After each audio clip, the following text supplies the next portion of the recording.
আমি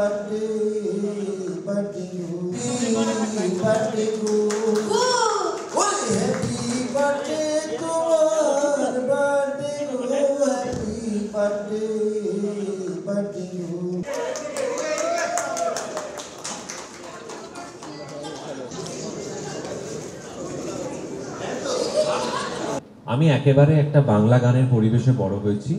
রবীন্দ্রনাথের গান, নজরুলের গান, সিনেমার বাংলা গান, 60-70 দশকের বাংলা গান মূলত।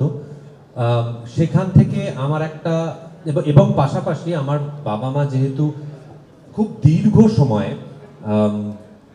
বাউল ফকির দরবেশ সঙ্গ করেছেন, একটি বিশেষ সংঘের অংশ হয়ে দীপক মজুমদার, মহিনের ঘোড়াগুলি, গৌতম চট্টোপাধ্যায় এদের সঙ্গে, সেই কারণে অ্যাকচুয়ালি আমার আমি আমার ভূমিষ্ঠ হওয়ার সম্ভাবনাটা তৈরি হয় হচ্ছে একটি বাউল মেলাতে। তো সেই কারণে শৈশব আমার একটা বেড়ে ওঠা হয়েছে বাংলা লোকায়ত গান বাজনার মধ্যে। যত বয়স বেড়েছে তত বলাই বাহুল্য প্রত্যেকটা মানুষের জীবনে অন্যান্য ডিস্ট্রাকশন আসে। আমি এবং সেটা খারাপ ডিস্ট্রাকশন নয়, মানে অন্যান্য ভাষার গান, অন্যান্য সংস্কৃতির গানের সঙ্গে পরিচিতি তৈরি হয়েছে, সেটা অত্যন্ত আমি সেটাকে উদযাপন করি, সেটাকেও সেলিব্রেট করি, চেরিশ করি।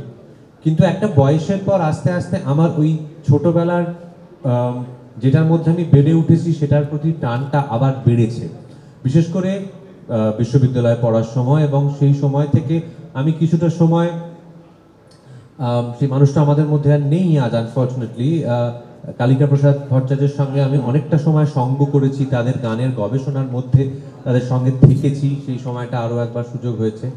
তো বাংলা লোকায়ত গান, এবং আমি বাংলা বলতে আমি সামগ্রিকভাবে বাংলার কথা বলছি, সেই বিভিন্ন প্রান্তিক গান বাজনার প্রতি একটা আগ্রহ, একটা কিছুটা হলেও একটা জ্ঞান, বলবো না জ্ঞান কথাটা অনেক বড়, অন্তত একটা আগ্রহ, সেটাকে জানার তাগিদ ছোটবেলা থেকেই নানা স্টেজে, নানা ফেজে, নানা মাপে থেকেছে আমার মধ্যে।